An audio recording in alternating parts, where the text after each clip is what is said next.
A leitura de hoje é: transforma as tuas horas num rosário de bênçãos, aproveitando-as com sabedoria no trabalho edificante. Formarás um patrimônio de felicidade, o qual não podes imaginar. Desperdiçando-as, não conseguirás recuperá-las. A hora que passa não retorna, qual a hora que corre sobre a ponte. Qual a água que corre sobre a ponte. A eternidade é feita de segundos, e o tempo medido pelas horas é a concessão de Deus para te proporcionar o bem-estar. Trabalha sem desânimo e acumula as tuas horas de ação benéfica.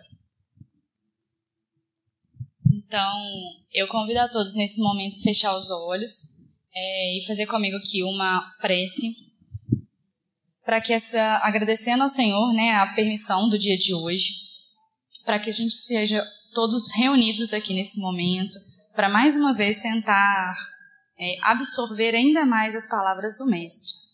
Obrigada, Senhor, e abençoa também a Andréia, que vai fazer para a gente a palestra de hoje, para que ela consiga transmitir para todos nós as melhores intenções e a palavra do Senhor. Ei, gente, bom dia a todos. Não sei se vocês sabem, mas a gente está seguindo uma dinâmica aqui nesses estudos de domingo, em que nós estamos estudando os capítulos desse livro aqui, que é o Palavras de Vida Eterna, do Emmanuel, em que o Emmanuel faz o seguinte: ele pega um versículo, geralmente do Novo Testamento, e a partir desse versículo ele traça uma análise, uma orientação, um estudo, uma coisa para a gente refletir mais sobre aquilo que aconteceu. E o trabalho do Emmanuel nesse sentido, junto com o Chico Xavier, que foi quem psicografou, é tão intenso, gente, que, por exemplo, um mesmo versículo, às vezes, tem vários comentários, sabe? E a partir disso, além dessa coleção, que esse é um dos livros da coleção, tem outros livros, houve um trabalho em que esse estudo do Emmanuel junto com o Chico foi agrupado em evangelhos. Então a gente tem assim, Evangelho de Mateus segundo Emmanuel, Evangelho de segundo Emmanuel. É uma obra muito legal, vale a pena olhar. Então, hoje, nós estamos no capítulo 165 já. Daqui a pouquinho vamos estar terminando esse livro. E aí a gente vai partir para o outro, do Emmanuel. E nesse capítulo, que está intitulado Nos Domínios da Ação, ele pegou um versículo de uma carta de Paulo a Filemon. O versículo 14 dessa carta. Eu vou começar lendo o texto todo, para a gente só se ambientar. Depois eu faço os comentários. Então, o versículo em que ele se inspirou é esse aqui: mas nada quis fazer sem o teu parecer, para que o teu benefício não fosse por obrigação, e sim de livre vontade. A partir disso, o Emmanuel faz o seguinte comentário: orgulha-se o homem de teres e haveres, e costuma declarar, às vezes, com excelentes razões, que os ajuntou à custa de enorme esforço.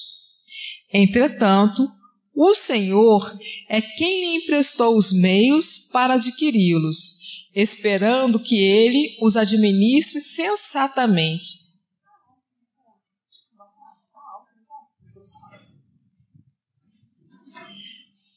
Envaidece da cultura intelectual e frequentemente assevera em algumas circunstâncias com seguras justificativas que deve os tesouros do pensamento aos sacrifícios que despendeu para estudar. Todavia, o Senhor é quem lhe confiou os valores da inteligência para que ele os abrilhante na construção da felicidade comum a todos. Ensoberbe-se do poder de que dispõe, afirmando em determinados casos, não sem motivo, que efetuou semelhante aquisição a preço de trabalho e de sofrimento. No entanto, é o Senhor quem lhe proporcionou recursos para a conquista da autoridade, na expectativa de que ele exerça dignamente. Ufana-se com respeito à saúde que usufrui e proclama, em certas ocasiões, com base respeitável, que mantém a euforia orgânica a expensas de rigorosa disciplina pessoal. Contudo, o Senhor é quem lhe faculta os elementos essenciais de sustentação do próprio equilíbrio, a fim de que ele empregue o corpo no levantamento geral do bem. Rejubila-te, pois, com as possibilidades de auxiliar, instruir, determinar e agir, mas, consoante o ensinamento do apóstolo, não ouvides que a bondade do Senhor vige nos alicerces de tudo que tens e retens, a fim de que não te consagres ao serviço dos semelhantes na edificação do mundo melhor, não como quem assim procede através de constrangimento, mas de livre vontade. Então, para entender o que o Emmanuel quis dizer para a gente com isso, a primeira coisa que eu fiz foi voltar aqui na nossa referência de hoje. Eu não sei vocês, mas eu nunca tinha me atentado para essa carta de Filemon, né? É muito comum a gente saber que o Paulo escreveu carta para os coríntios, aos romanos, aos tessalonicenses, esse povo aí. Mas Filemon, falei, quem que é esse cara, né? E aí eu descobri que ele é um grego bem poderoso, muito rico naquela época, que ele se converteu ao cristianismo e ele constituiu uma igreja na própria casa dele. Tá? Então, ele abria as casas dele, numa cidade de um nome muito estranho, onde hoje é a Turquia, e recebia as pessoas, sabe? E ele ficou muito próximo de Paulo, eles se tornaram amigos. E é interessante que Paulo escreve essa carta, que é a menor carta de todos que Paulo escreveu, quando ele foi preso a primeira vez. E é uma carta muito curtinha, gente. Ela cabe assim, menos que uma folha de papel ofício A4, sabe? E é uma carta muito diferente, porque as outras cartas, geralmente o Pedro escreve para aquela comunidade, para a igreja, né, para pedir uma orientação, para dar uma orientação, para falar o que deve ser feito. E essa carta não. É uma carta pessoal, em que ele escreveu para esse amigo que era Filemon. E ele escreveu com o objetivo de fazer um pedido, sabe? Que era um pedido bem difícil.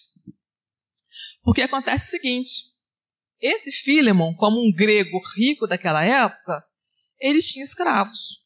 Era uma coisa comum para aquela cultura. E acontece que um escravo dele, que era o Onésimo, ele faz alguma coisa, eles se desentendem, o Onésimo foge, vai embora e dá algum prejuízo para o Filemon. Na carta eles não entram em detalhes, não dá para saber o que é. Mas ele faz alguma coisa e vai embora, sabe?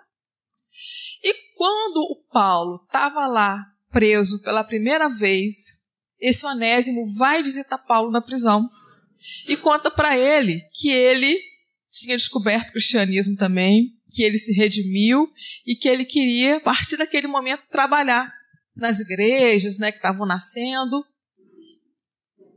E é aí que o Paulo escreve essa carta para o Filemon.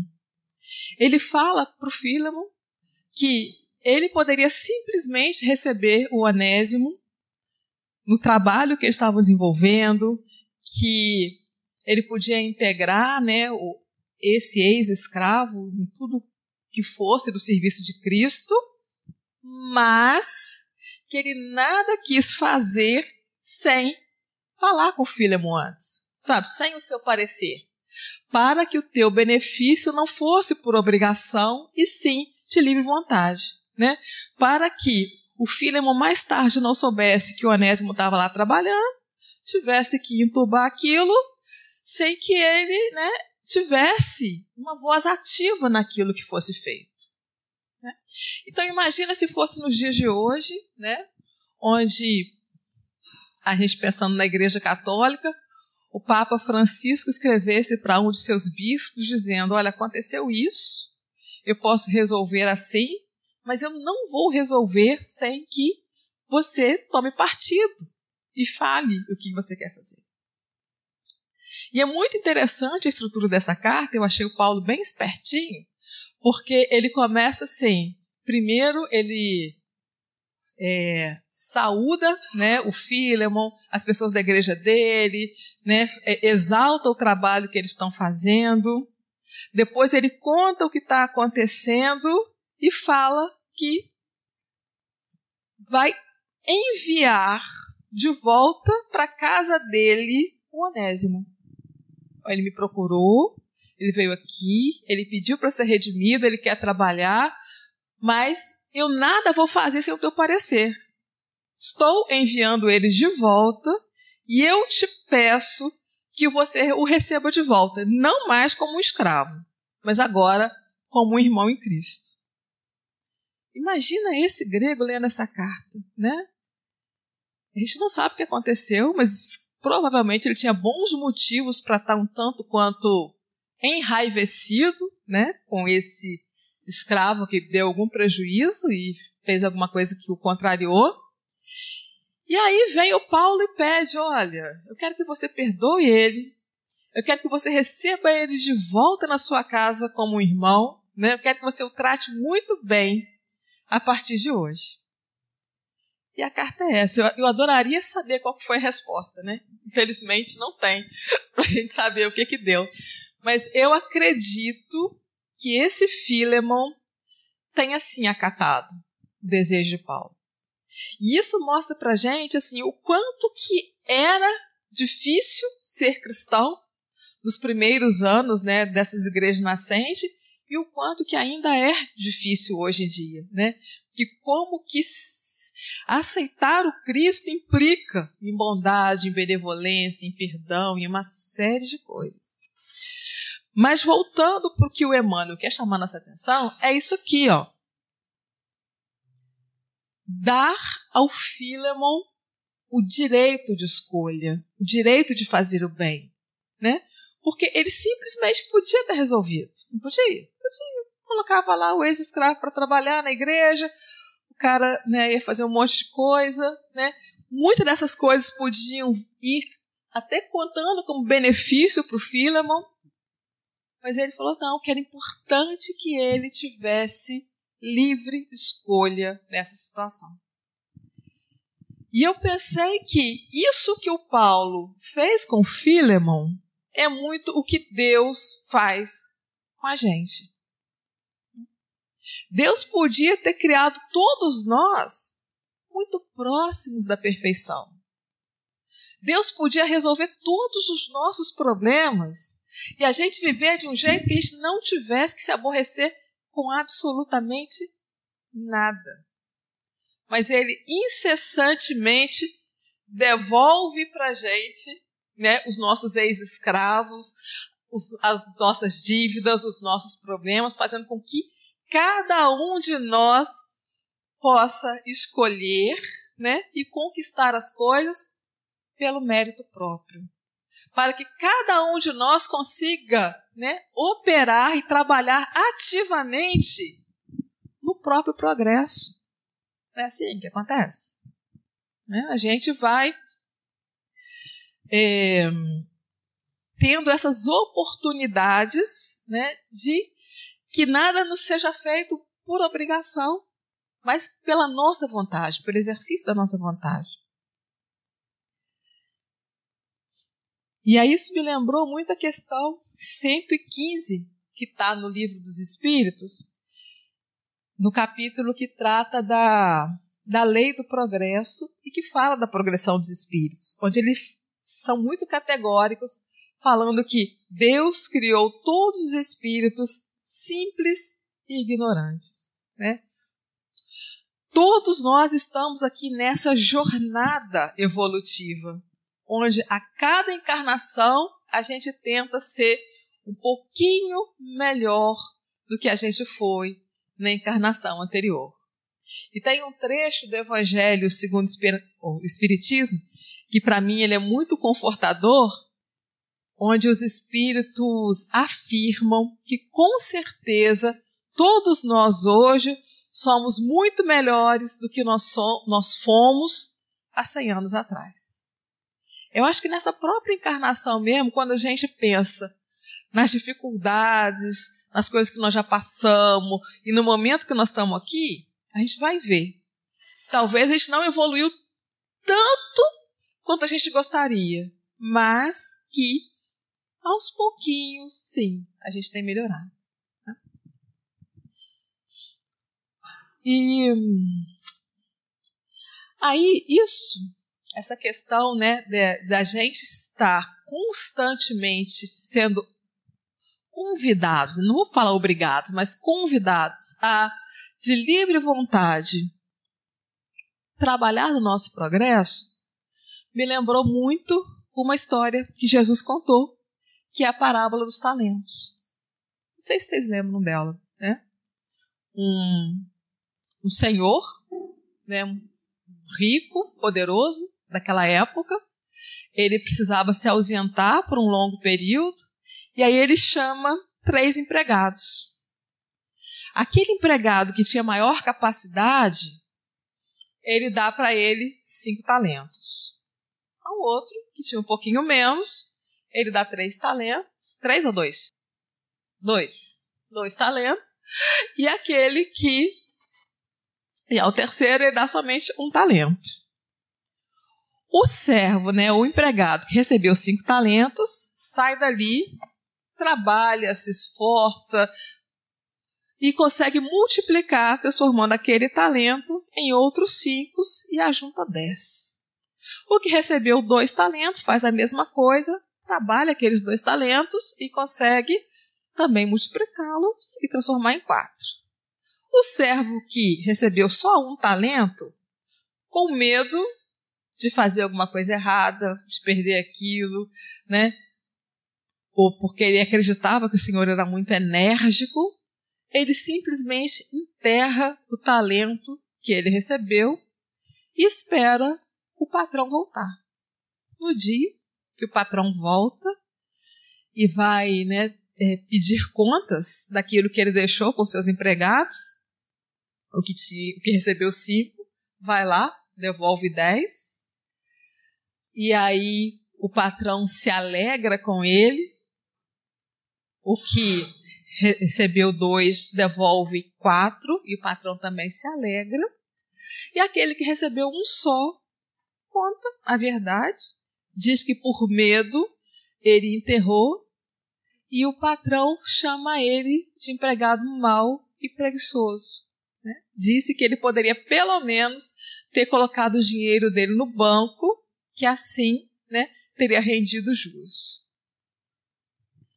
Com certeza é um grande convite para a gente pensar, né, a partir desse texto aqui que o Emmanuel trouxe para a gente, quando ele diz assim que o homem se orgulha dos teres e dos haveres que tem, mas se esquece de que foi o Senhor quem lhe emprestou o meio de adquiri-los. Ou seja, cada um de nós nasce com seu cadiquinho de talento. Cada um, é só vocês pensarem, né? Nas nossas aptidões, naquilo que a gente faz com mais alegria, naquilo que a gente faz bem, naquilo que a gente consegue entregar às pessoas que estão ao nosso lado. Todos nós temos um talento. E aí, à medida que a gente trabalha, que a gente se esforça, que a gente multiplica isso, é preciso reconhecer que esses talentos têm um mérito do nosso esforço?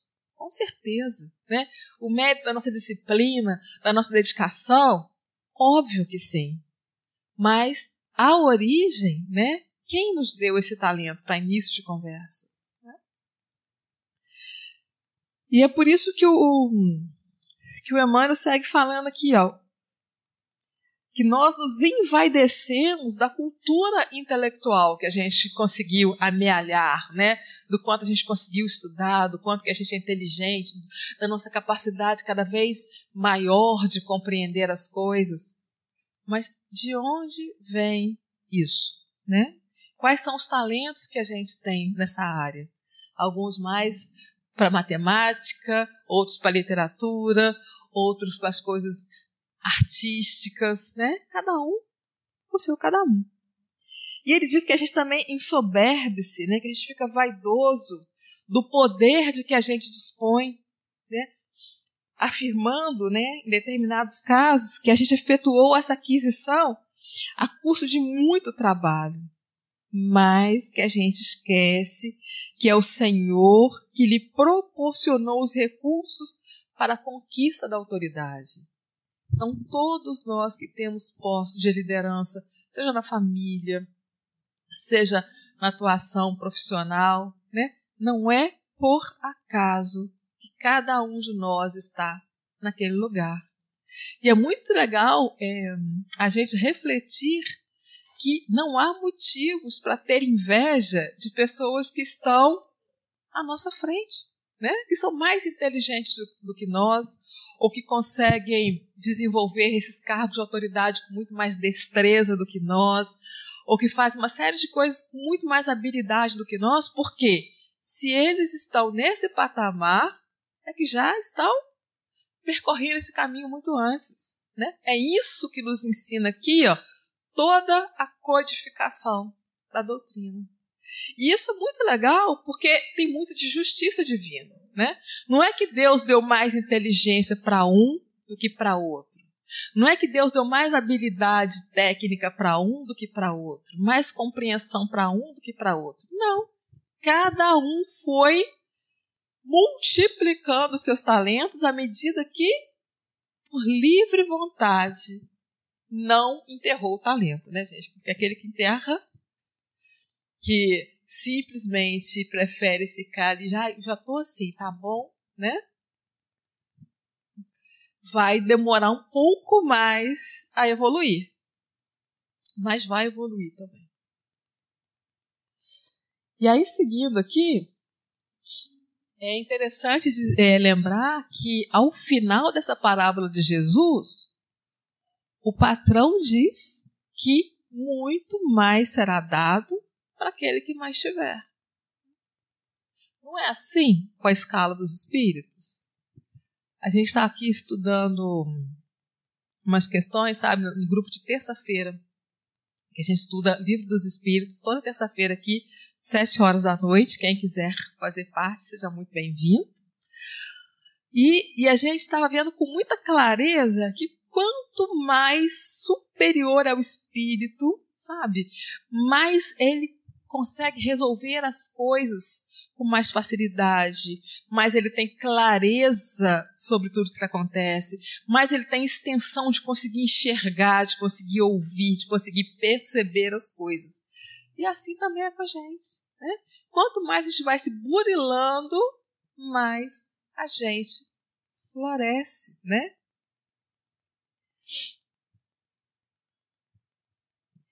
E aí é interessante pensar o que Deus quer tanto que a gente multiplique. Será que esses talentos que nos foram dados, Ele espera que a gente multiplique fortuna, posição social, títulos? Né? Qual que é esse convite aqui, ó, que está no nosso título de estudo de hoje, que é nos domínios da ação? A nossa ação, nosso ato de trabalhar incessantemente para o nosso próprio aprimoramento, ele deve ir, gente, em que sentido? Sabe? Para onde? O que Deus espera de nós? E eu achei a resposta disso no Evangelho de São Mateus, capítulo 6, versículos de 20 a 22, quando, com certeza, vocês já ouviram esse versículo, em que diz o seguinte: ajuntai tesouros no céu. Porque onde, aí eles falam, ajuntai tesouros no céu, né, onde a traça não corrói, porque onde estiver o vosso tesouro, ali também estará o vosso coração. é interessante porque se a gente conseguir, né, partir do pressuposto de que somos espíritos eternos, de que nós estamos aqui numa jornada, que nós temos alguns anos de trabalho encarnados aqui na Terra, mas que já já a gente vai retornar para a nossa pátria verdadeira, que é o mundo espiritual, a gente consegue ficar menos ligado nas demandas da matéria, né? E mais pronto a fazer isso aqui. E como é que a gente ajunta tesouros no céu? É uma resposta que eu vou tentar respondê-la no finalzinho, que eu peguei um trechinho do Livro dos Espíritos para a gente levar como dever de casa. Mas seguindo aqui, nesse meu raciocínio de que a gente só se envaidece, que a gente se fica soberbo, que a gente fica cheio de orgulho por conta das coisas que a gente faz no plano material, a gente necessita olhar para esses talentos e primeiro, sim, agradecer pelos talentos que a gente já tem a Deus, mas também olhar para essa lei de trabalho que os espíritos nos trazem e direcionar isso para o lugar correto, né? Que tipo de trabalho eu tenho que fazer? Aí, gente, eu confesso para vocês que tem um trecho do Evangelho do Novo Testamento que ainda me causa muita dor e muito desconforto, sabe? Que é aquela história quando Jesus chega com os discípulos na casa do Lázaro. Então você imagina, né? O Lázaro está lá na casa dele, chega Jesus, mais um bando de homem, sem mandar WhatsApp avisando que está indo, sem telefonar, sem avisar, né? Chega de supetão, assim do nada. Eu imagino que eles cansados de viagem, porque a viagem não era de carro, não era de ônibus, não era de nada, era a pé mesmo. E as duas irmãs do Lázaro, elas se comportam de forma muito diferente. A Marta, vendo aquelas visitas inesperadas, ela corre para a cozinha para preparar o que dá de comer para aquelas pessoas, né, para ajeitar a casa, para receber eles, porque era uma visita que não foi só para o almoço e vai embora, né? Eles iam ficar ali um tempo. Então, assim, já que eu vou botar esse bando de gente para dormir, o que eu vou fazer? Então, eu me identifico muito com a Marta, porque se chegasse um bando de gente na minha casa, eu ia ficar desesperada desse jeito, sabe? Pensando, gente, como é que eu vou dar conta disso? O que eu vou fazer, né? E a Maria simplesmente senta próximo de Jesus e fica ouvindo os ensinamentos dele. E a Marta vai ficando aflita como eu ficaria aflita, sabe? De estou aqui trabalhando e a bonita ali sentada, né? E aquilo vai incomodando tanto ela até o ponto que ela chega para Jesus e fala, pede para ela vir me ajudar. Jesus diz para ela, Marta, a Maria escolheu a melhor parte. E aí, qual que é a leitura que eu faço disso hoje? Até para acalmar o meu coraçãozinho aqui de pessoa extremamente ansiosa e neurótica que eu sou. Que a gente corre muito, gente. Muito o tempo todo, a nossa agenda vive lotada, né? A gente vive assoberbados com um monte que precisa fazer para dar conta, né? Qual que é o tempo que a gente tem, que a gente para nos dedicar àquilo que realmente é o mais importante? Aquilo que vai fazer diferença, de fato, sabe? Na nossa existência, tanto essa agora, quanto a nossa existência futura. Imagina, Jesus estava ali, né? Ela podia, né, sorver daquele ser de luz, algo que ia fazer total diferença, né, para a sua jornada espiritual.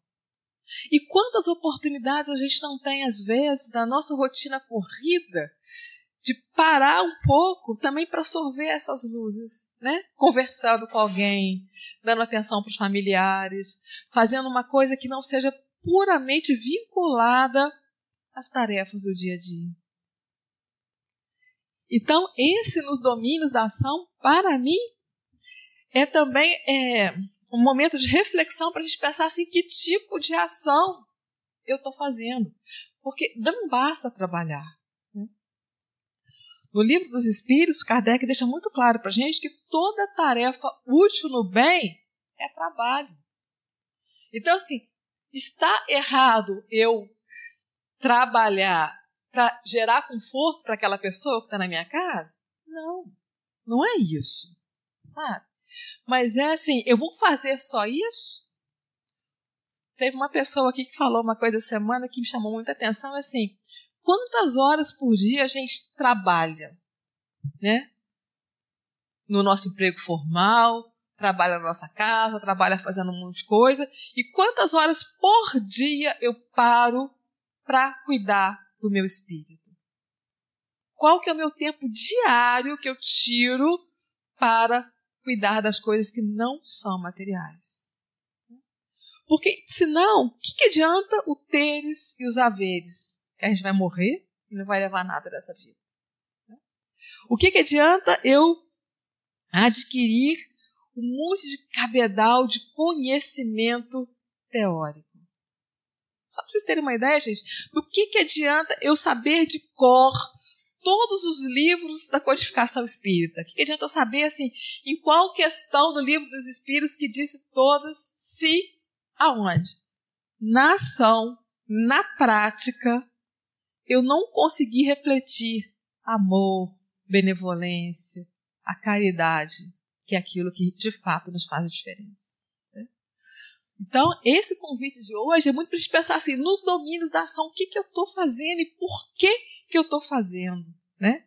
Em que medida que isso realmente vai gerar frutos para o meu espírito, né? Para meu ser, que é esse ser eterno.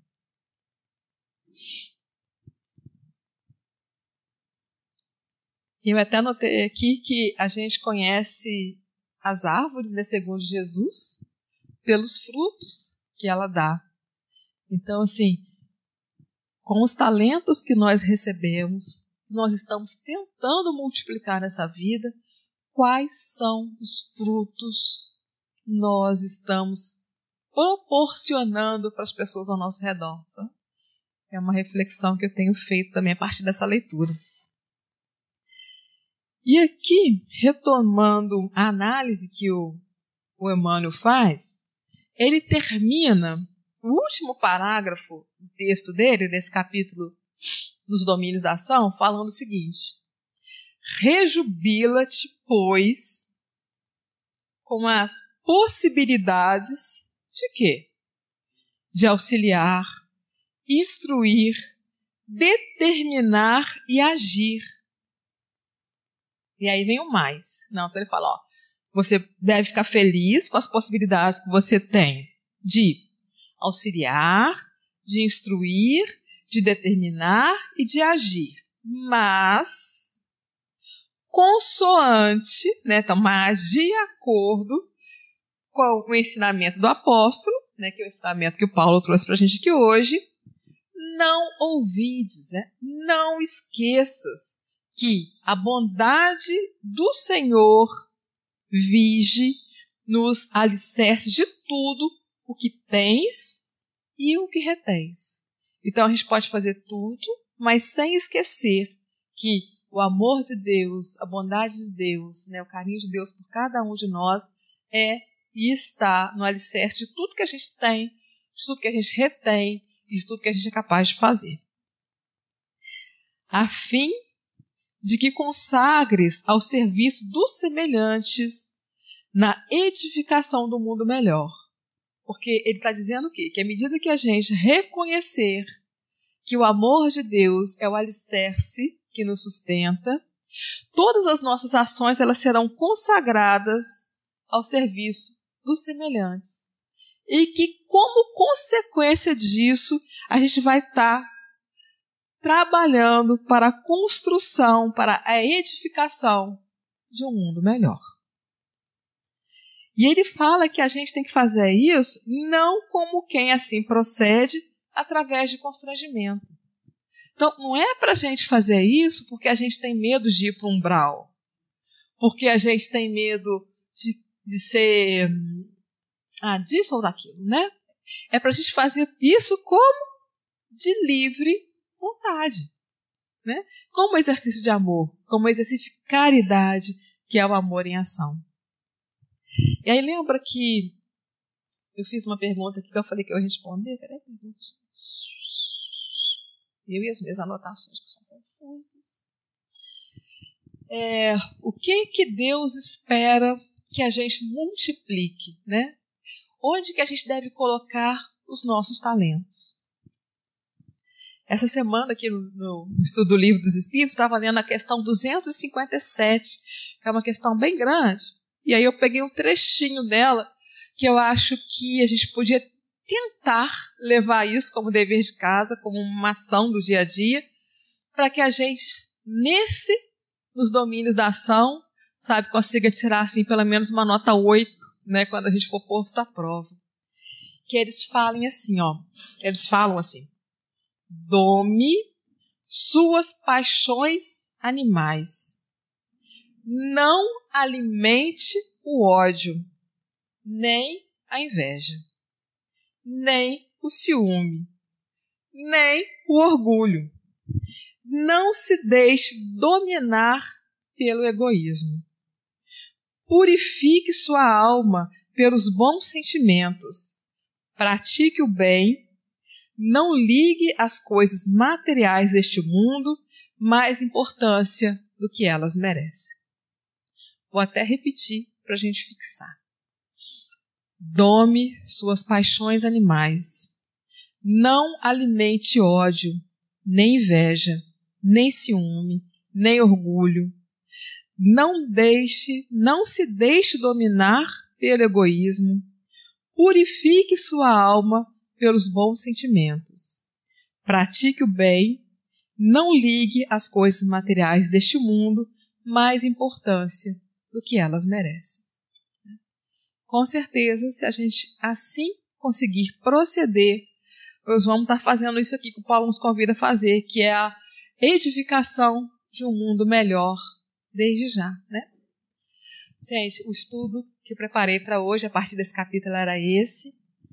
Eu rogo a Deus que a gente, de fato, consiga sempre reconhecer, né, a origem dos nossos talentos, a origem das nossas aptidões, dar a Deus o crédito que Ele merece e que convém a Ele por tudo que a gente já consegue realizar e que nós consigamos estar sempre a serviço em prol dos nossos semelhantes, tá?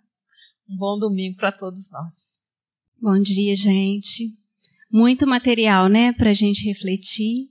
A gente agradece a Andréia pelas reflexões, que Deus a envolva, né? Siga envolvendo ela nessa caminhada de esforço que todos nós, né, precisamos abraçar. E para a gente conseguir vencendo esse desafio de ir fazendo a vontade do Pai em todas as oportunidades que Ele nos oferta, a gente precisa estar mais nessa casa. Por isso, tantos grupos de estudos, tantas oportunidades que a gente tem aqui de estar se esclarecendo, de estar se alimentando desse evangelho, porque não é fácil mesmo. A gente saber esse equilíbrio da Marta, né, e da Maria, não só Maria e não só Marta, é um grande desafio.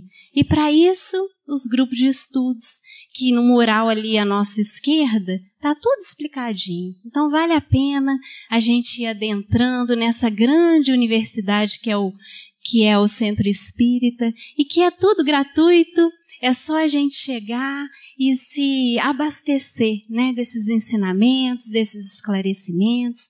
Então, antes de ir embora, dá uma passadinha lá, ver o que ajeita melhor na nossa agenda, para a gente cada vez mais ter domínio, né, desses ensinamentos em cada ação que o Pai oferta para nós. Está fazendo ali a vontade do Pai, vivendo esse evangelho cada vez mais no nosso dia a dia, né? Então, a gente vai fazer a nossa prece, fechando os nossos olhos, agradecendo mais uma vez ao nosso Pai, a oportunidade que Ele nos concede dessa doutrina, dessa oportunidade de esclarecimento, de alimento vivo para os nossos corações, para que cada vez mais a gente possa ir de pouquinho em pouquinho domando a nós mesmos.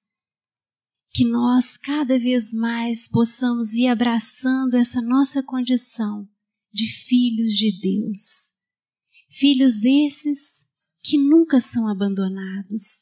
Filhos esses que têm sempre à disposição a orientação desses amigos espirituais que estão sempre a nos envolver, a nos auxiliar. Respeitando sim o nosso livre-arbítrio, mas sempre confiando que em algum momento a gente vai conseguir. Por isso, Senhor, nós te agradecemos que possamos ao longo da nossa semana fazer esse exercício diário da prece, da oração, desse movimento da gente sentir a sua presença na nossa vida, no nosso caminhar, mais e mais. E nesse momento que essas energias salutares que nos envolvem possam envolver a cada um dos nossos irmãos em caminhada, a cada um dos nossos familiares, a cada um daqueles que estão nos hospitais, nos presídios, que possamos, Senhor, juntos, cada vez mais, fazermos a diferença. Possamos cada vez mais, Senhor, amar, compreender, nos alimentar mais e mais da sua coragem e da sua esperança, para que possamos, Senhor, aproveitar mais e mais as oportunidades que o Senhor nos concede. Que assim seja, Senhor.